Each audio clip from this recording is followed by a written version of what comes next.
si Thierry Henry était la solution pour l'équipe de France Espoir? C'est la question que j'aimerais vous poser aujourd'hui les amis. J'espère que vous allez bien, c'est Koro. Et on se retrouve aujourd'hui donc pour une vidéo un peu spéciale parce que on sera sur un débat en fait. J'ai vraiment envie que vous interveniez en commentaire avec votre expertise, qu'elle soit importante ou non, il n'y a absolument aucun problème. Mais voilà, la question qu'on se pose aujourd'hui c'est est-ce que Thierry Henry c'est le renouveau tant attendu de l'équipe de France? Est-ce que l'équipe de France Espoir va devenir l'immense sélection que ça devrait être? On va voir ça dans cette vidéo. Maintenant on va attaquer le cœur du sujet. Juste avant, si jamais vous découvrez la chaîne, pensez à vous abonner, c'est le meilleur moyen de me soutenir. Et merci à toutes les personnes qui sont déjà abonnées. Pensez à liker la vidéo. Merci beaucoup. On se retrouve du coup donc pour parler du cas Henry. J'ai titré ça le renouveau de l'équipe de France parce que c'est quand même un choix qui est fort, qui est puissant. On sait ce que représente Henry, on va dire, dans l'esprit collectif du football français. Et ça va être quand même important parce que la tâche qui lui est confiée, évidemment, je pense que vous le savez, c'est de remporter l'Euro. L'Euro quand même d'espoir qui n'a pas été gagné depuis 1998. Vous avez bien entendu, depuis la première étoile de l'équipe de France A. Donc ça date, hein, ça date quand même. Donc c'est vraiment pas une tâche qui est aisée pour lui parce qu'on met la barre déjà très haute. Et surtout que si on s'intéresse un petit peu à l'historique que je vous ai fait et que je vous ai préparé, bon déjà je vous ai montré un petit peu le tableau qui attend l'équipe de France pour les prochains matchs. Donc là vous voyez pas ici, c'est masqué, mais le 11 septembre, nous aurons Slovénie-France U20 du coup pour les qualifications à l'Euro 2025 en Allemagne. On aura la Bosnie le 13 octobre, le Chypre le 17 octobre et l'Autriche le 17 novembre. Bon, après, il y aura une grosse pause et on reprendra l'année suivante. Mais voilà, on est dans un groupe avec la Bosnie, le Chypre, la Slovénie et l'Autriche. Donc tout ça, c'est les équipes pour se qualifier à l'Euro 2025. Ce qui devrait être, je ne vais pas dire relativement aisé parce que c'est toujours des qualifications, mais voilà, globalement, c'est ce qui nous attend pour l'Euro 2025 en Allemagne, je précise. Maintenant, du coup, on va se retrouver sur l'historique de l'équipe de France pour les derniers Euros et vous verrez que ce n'est pas très joli. Déjà, on a le dernier Euro qui s'est déroulé littéralement cet été, voilà, qui malheureusement s'est terminé sur une élimination en quart de finale. Alors, je rappelle qu'il n'existe pas de huitième de finale à l'Euro. Comme vous pouvez le voir ici, nous sommes dans les phases de groupe, on affronte l'Italie, la Norvège et la Suisse. Au final, on passe pour les quarts et on se fait éliminer 3-1 contre l'Ukraine. Et malheureusement, c'était vraiment une défaite. Je ne sais pas trop si vous avez vu le match. Je vous encourage vivement à regarder l'équipe de France Espoir, surtout si vous ne voyez pas la France jouer. Maintenant qu'il y a Thierry Henry, je pense que ça peut apporter un motif on va dire, de hype. On va en parler dans la vidéo. Mais déjà là, tu fais quart de finale. Avec les ambitions que tu as, c'est vraiment pas bon. Sincèrement, c'est un gros échec. C'est un peu comme, on va dire, l'équipe de France A qui sort du huitième de finale de l'Euro 2020. Quelque chose comme ça, ouais, l'Euro 2020 qui s'est déroulé en 2021 contre la Suisse. Bon, c'était un match très spécial, mais vous voyez, tu es l'équipe de France, tu es champion du monde, tu sors en huitième, c'est une catastrophe. Alors oui, la France Espoir n'a pas la dimension d'équipe de France A. Mais ce que je veux te dire, c'est que là, tu sors en quart, bah déjà c'est vraiment pas bon. Ensuite, l'Euro d'avant, l'Euro 2019, qui s'est enfin l'Euro 2019, l'Euro 2021 plutôt, qui s'est fini exactement de la même chose. Vous voyez que la phase de groupe, on était sur le du Danemark, de la Russie et de l'Islande. Au final, tu perds contre le Danemark, tu gagnes contre l'Islande et la Russie, mais voilà, encore une fois, en quart de finale, tu te fais éliminer contre les Pays-de-Bas. Donc déjà là, tu regardes quelque chose de très simple. Les deux dernières Euros, tu passes même pas le premier match à élimination directe.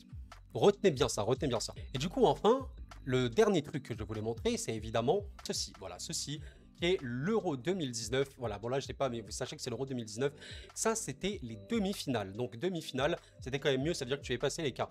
Et par contre, tu te fais exploser par l'équipe Espagne Espoir. D'ailleurs, assez cool de voir notamment Dani Olmo dans cette vidéo parce qu'il fait quand même un début de saison exceptionnel actuellement. Donc, c'est assez cool. Mais voilà, donc là, si on prend les 3 derniers Euros, élimination en quart, élimination en quart, élimination en demi, où tu te fais quand même bien taper.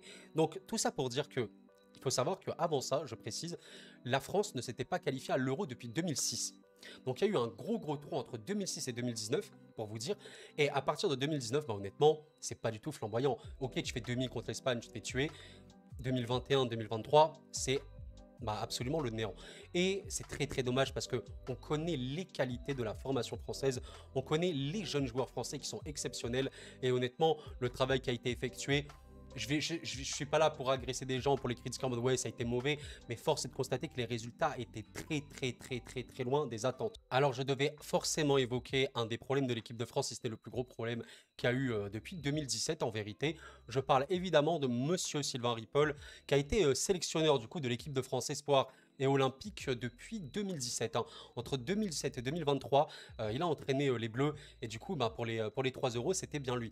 Et honnêtement, ce qui allait pas du tout, encore une fois, je critique pas la personne ou quoi. Pour ceux qui ne connaissent pas Sylvain Ripoll, c'était un footballeur pro bah, il y a quelques décennies maintenant. Il a surtout joué au Stade Rennais en tant que Breton et surtout à Lorient. Voilà, Lorient en fin de carrière. Mais surtout, voilà, on le connaît pour le fait qu'il a été sélectionneur de l'équipe de France Espoir. Et honnêtement, avec beaucoup de talent, comme vous voyez là sur les matchs, notamment Ryan Cherki, c'était vraiment extrêmement compliqué. Très peu de liens, très peu de mouvements. En fait, peu de football, peu de spectacle. Et le gâchis était phénoménal et colossal parce que les jeunes en équipe de France n'ont jamais été aussi forts, limite, que dans cette génération actuelle. C'est exceptionnel. On a vraiment des joueurs en équipe de France phénoménal. Alors maintenant, on arrive vraiment sur le cœur et le vrai sujet de cette vidéo. Est-ce que Monsieur Thierry Henry va réaliser quelque chose de grand? Alors, on va pas se mentir, pour moi c'est très dur quand même d'avoir un avis extrêmement tranché là-dessus. Si je devais donner des arguments qui vont dans le sens de Thierry Henry, c'est déjà que si tu compares à Sylvain Ripoll, Thierry Henry c'est une aura exceptionnelle. Alors je considère que Thierry Henry, c'est pas loin de l'aura de Zidane, peut-être pas Zidane exactement, mais c'est extrêmement important en tout cas pour dans le football français. Et je pense que c'est une aura qui est similaire à Didier Deschamps. On va pas se mentir. Surtout que vous connaissez Thierry Henry, quand même quelqu'un qui a un gros caractère et tout. On en parlera dans peut-être les points négatifs, mais je vous donnerai mon avis hein, totalement tranché là-dessus. Mais ce que je veux dire par là, c'est que déjà, vous avez un leader ultime. Vous avez quelqu'un avec un immense charisme. Alors oui, le charisme, le leadership, c'est pas ce qui fait gagner des matchs, je sais. Mais par contre, vous vous mettez à la place des jeunes en équipe de France. Écoutez l'interview qu'il a donnée bah là pour sa première conférence de presse. Plutôt, n'hésitez pas à l'écouter, vraiment intéressant ce qu'il dit. Il parle justement de ne pas voir l'équipe de France Espoir comme une punition. Et ça, dans l'approche psychologique des échanges, c'est totalement différent. Parce que, admettons que vous visez l'équipe de France A, bien sûr, c'est un peu le but ultime, ça c'est totalement normal. Mais vous êtes en espoir. Du coup, est-ce que vous avez une perte de motivation? Bah, en tout cas, de ce qu'on a vu dans ces dernières saisons et années, bah, sincèrement, l'équipe de France Espoir avait très peu d'âme. Très peu. Enfin, les ambitions, elles étaient là, mais honnêtement, il n'y avait rien qui était réellement montré. Parce que Sylvain Ripoll, sûrement déjà d'un point de vue tactique, technico-tactique, il était limité, sûrement. Et surtout parce qu'il n'emmenait pas, il ne créait pas ce groupe. Comme a pu le faire Zidane au Real, comme l'a pu le faire Didier Deschamps avec l'équipe de France. Et ce que je pense fera Thierry Henry en équipe de France Espoir. D'ailleurs, on parlera évidemment de tout l'aspect jeu, évidemment. Mais du coup, pour dire ça, vous êtes Cherki, vous êtes, etc., tous les joueurs jeunes de l'équipe de France, vous savez que Thierry Henry, c'est votre coach. Là, vous êtes en mode, ah ouais, déjà là, respect légende, déjà de 1, parce que eux, leur passion, c'est le foot. Ils vont littéralement avoir comme coach un des footballeurs les plus connus, les plus célèbres de ce siècle, et un des plus forts qui n'a jamais été à son poste, en tout cas. Et vraiment, ils sont en mode, ok, c'est lui qui va nous coacher. Et surtout que la différence pour moi qui va être très importante par rapport à Ripoll, c'est que Thierry Henry, il évoquait dans son interview, il essaie de comprendre les jeunes. En vérité, il s'est totalement adapté à la jeunesse d'aujourd'hui, même s'il peut avoir du mal ou quoi. Mais par là, ce que je veux dire, c'est que il a évolué également. Il a évolué également. Il est passé, il a été jeune, évidemment que ça a changé. Il a connu également des échecs importants, notamment à Monaco, on va y venir. Mais surtout qu'il a mûri. Et du coup, aujourd'hui, il ne va pas mettre son ego en avant de l'équipe de France contre certains joueurs ou quoi. Pas du tout. Lui, son but, c'est de créer un groupe très fort. Et je pense qu'il pourra le faire totalement. Je pense qu'aujourd'hui, quand tu sais que tu dois insuffler une nouvelle dynamique, je pense que Thierry Henry, c'est celui qui a le rôle le plus crédible dans tous les coachs qui puissent exister actuellement, parce qu'il est quand même relativement jeune, il n'a pas 60 ans quoi déjà, donc il est plus connecté à la génération nouvelle, qui a 20 ans, etc. Déjà de 1. De 2, c'est quand même quelqu'un qui a eu une expérience qui lui a mis un échec important, Monaco, et ça, il en a tiré des conséquences réelles, on en parlera. Et de 3, aujourd'hui, le plus important, c'est de totalement recréer un état d'esprit conquérant. Et comme je disais, de 3, l'argument, c'est un joueur, bah, du coup ancien joueur, qui a gagné, qui a été dans les plus grands clubs du monde et qui a eu cette mentalité de la gagne absolue. Ce que Ripoll avec grand respect pour sa carrière, n'a pas eu autant cette mentalité-là. C'est-à-dire qu'il a ça dans le sang. Lui, il sera pas en mode oui, je vais créer l'ego, machin, etc. avec tel ou tel joueur. Il va simplement prendre l'équipe de France telle qu'elle est, prendre les joueurs avec des profils intéressants évidemment pour concocter une équipe, mais vraiment directement les plonger dans une ambiance, dans un état d'esprit où ils vont se dire, ok les gars, on repart de zéro, on va se donner et on va faire plaisir et on va faire honneur à ce maillot. Exactement comme on peut voir avec Didier Deschamps, parce que Deschamps est très critiqué. Force est de constater que Deschamps est peut-être le coach au monde qui arrive le mieux à réunir les joueurs, à créer un groupe extrêmement fort. Et je pense que Thierry Henry en est totalement capable. Maintenant, on va parler quand même des éléments qui peuvent faire peur. Oui, Thierry Henry, son expérience en tant que coach, elle est très faible. C'est Monaco, Montréal. Alors oui, certes, il a été entraîneur adjoint de la Belgique et tout, mais là, je vais prendre le premier poste clé. Il a été entraîneur de Monaco et de Montréal. Mais j'ai deux choses à nuancer. Monaco, il reprend le club après un début de saison cataclysmique de Monaco. S'il vous plaît, rappelons-nous quand même les amis. Monaco, c'est Jardim qui était coach à ce moment-là, a été licencié et ils étaient quasiment derniers de la Ligue 1 dans un état dramatique. Il reprend une équipe qui était morte en première expérience. En première expérience, les amis. Pas votre cinquième, sixième expérience. Non, non. Première expérience. Montréal, vous partez du coup en MLS, qui fait quand même des résultats corrects. C'est pas une équipe ultra forte, l'Impact de Montréal. D'autant plus que juste après, vous avez le Covid. Ce que je veux dire par là, c'est que ces échecs, ils sont à nuancer. Mais surtout, et ça c'est quelque chose dont peu de gens en parlent, j'ai l'impression. Je suis désolé, mais sachez quelque chose, et je pense que vraiment tout le monde doit en avoir conscience, le métier d'entraîneur, coach de club et le métier de sélectionneur, ce n'est pas du tout le même métier. Alors là, c'est pas du tout le même métier. Je pense qu'un exemple criant, c'est vraiment Hervé Renard. Hervé Renard, c'est quelqu'un qui est passé par les clubs français, je rappelle quand même, hein. Il est passé notamment par Sochaux, par le LOSC, il a notamment gagné avant ça avec la Zambie, il a gagné après ça avec la Côte d'Ivoire, on sait ce qu'il a réalisé avec aussi l'équipe marocaine, même si ça n'a pas fructué sur une victoire en Cannes. Il a porté la sélection saoudienne à un niveau très très élevé. Là, le plus récent, évidemment, il a été sélectionneur officiel de l'équipe de France féminine. Ça s'est pas bien terminé malheureusement parce qu'on a perdu. Mais tout ça pour vous dire, c'est que les expériences qu'il a eues en tant que sélectionneur et les expériences qu'il a eues en tant que coach en club, c'est pas du tout la même chose, c'est le jour et la nuit. Donc ce que je veux vous dire par là, c'est que ce monsieur-là, Thierry Henry, qui peut me signer maintenant que Thierry Henry sera un échec en tant que sélectionneur des Bleus? Moi, en fait, ce que je me dis par là, c'est que le métier de coach de club, si vous voulez, c'est maintenir pendant toute une saison des principes de jeu importants et vraiment, vraiment continue, s'adapter aux blessures, etc. En fait, c'est extrêmement long, éprouvant et ça demande un travail permanent. Évidemment que le sélectionneur, c'est aussi un travail permanent, mais c'est différent. Parce qu'en tant que sélectionneur, à chaque fois que vous vous retrouvez en équipe de France, vous devez instantanément recréer cette sphère, cette bulle pour donner le meilleur de vous-même. C'est pour ça que vous voyez notamment des joueurs, je peux prendre l'exemple de l'Argentine, Messi avec le PSG qui était mauvais, pour diverses raisons, mais en équipe d'Argentine, il était excellent. Il faut se poser les questions de pourquoi. En équipe de France, parfois on voit les Bleus qui sont pas forcément ultra bien dans leur club, mais dès qu'ils arrivent en équipe de France, c'est totalement différent. Et ça, ce n'est pas pour rien, parce que l'atmosphère qui a été créée, est créée autour de l'équipe nationale, elle transcende tout. Et pour gagner une compétition, en tant que sélectionneur d'une équipe nationale, il ne faut pas avoir le plus beau jeu du monde ou le plus exceptionnel ou le plus dominateur ou je ne sais quoi. Il faut avoir le groupe le plus mentalement au point. Et surtout, avoir une solidité dans les moments les plus durs. D'un point de vue psychologique comme d'un point de vue football. Ça, c'est, je pense, ce que Henry peut totalement apporter. Encore une fois, c'est un débat. Donc, j'insiste vraiment pour que vous me dites ce que vous en pensez. Vous pouvez me dire, voilà, oui, son ego, je pense qu'il est trop fort, il va pas réussir à les gérer, je pense que tactiquement, il est ultra limité, etc. N'hésitez pas à dire. D'ailleurs, tactiquement, je rappelle qu'en tant que sélectionneur adjoint de la Belgique, il a quand même bien formaté Lukaku, qui avait un moment de prime exceptionnellement élevé. Donc pour moi, tactiquement, il n'est pas du tout limité parce qu'il connaît très très bien le football, le jeu de pressing, de contre-pressing, dominateur, jouer très très haut, voilà, ne pas laisser les espaces. Enfin, il connaît son métier et c'est sa passion, ça se voit. Comme il le disait, il avait besoin de revenir et il est revenu. Et sincèrement, posez-vous la bonne question. Qui en équipe de France Espoir peut prendre le rôle de Henry et avoir un tel leadership, un tel charisme pour créer un groupe très très fort? Psychologiquement, vous vous sentez invincible, immortel. Qui peut faire ça? Didier Deschamps, il est entraîneur de l'équipe A, il peut pas faire. Zidane, il va pas aller dans les France Espoir. Donc il restait que lui. En vérité, il restait que lui. Et un coach jeune, un coach, enfin, je veux dire, qui va être sélectionneur maintenant et qui est proche des jeunes, contacte des jeunes, il va les porter, etc. Et d'ailleurs, j'ai failli oublier, en parlant de jeunes, comment ne pas évoquer El Mister Warren Zahir Emery. Alors évidemment, ça c'est quelque chose d'extrêmement beau parce que je devais quand même en parler dans cette vidéo.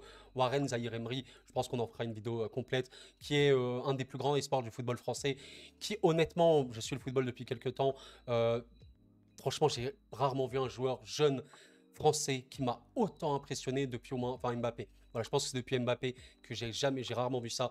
Et Henry en parlait, voilà, surtout son impact physique à cet âge-là. Et sincèrement, c'est que mon opinion, même s'il a que 17 ans, je pense qu'il va être appelé en espoir.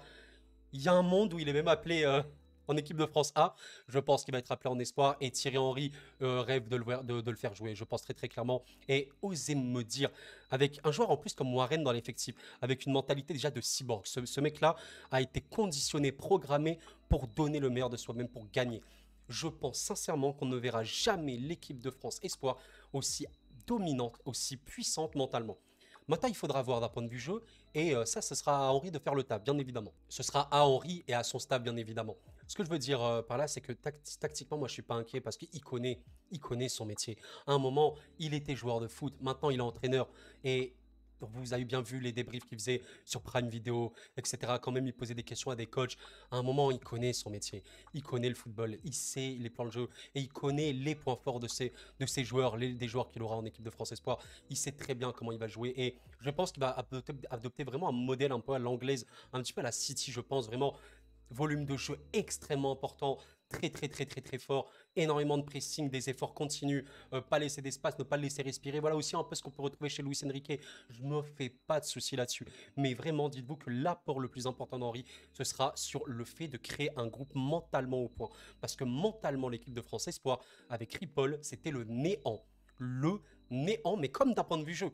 Le néant. Mais ce mec-là, avec le bagage qu'il a et aussi la légende qu'il est, il va apporter tout ça. Et évidemment, je suis obligé de finir sur cette vidéo quand même en évoquant le fameux sujet de l'entertainment. Évidemment, ça c'est quelque chose de très très beau. Kylian Mbappé, Thierry Henry, très probablement ensemble aux Jeux Olympiques. Voilà, après les matchs de qualification à l'Euro contre la Slovénie, l'Autriche et la Bosnie, on aura très certainement voilà, Thierry Henry qui sera pleinement focus sur le JO. Les JO en France, vous voyez cette image merveilleuse. Bon, évidemment, on n'est pas là pour parler de l'organisation des JO. On ne sait pas vraiment comment elle va être, hein, voilà. On va quand même espérer qu'elle se passe bien. Mais voilà, les JO en France, avec ça, je rêve de ça, quoi, une finale avec la France aux JO, au Stade de France. Ça, c'est quelque chose qui va être exceptionnel parce que rien quand vous avez en tête d'affiche de votre Euro Kylian Mbappé, Thierry Henry, c'est quelque chose d'extrêmement puissant.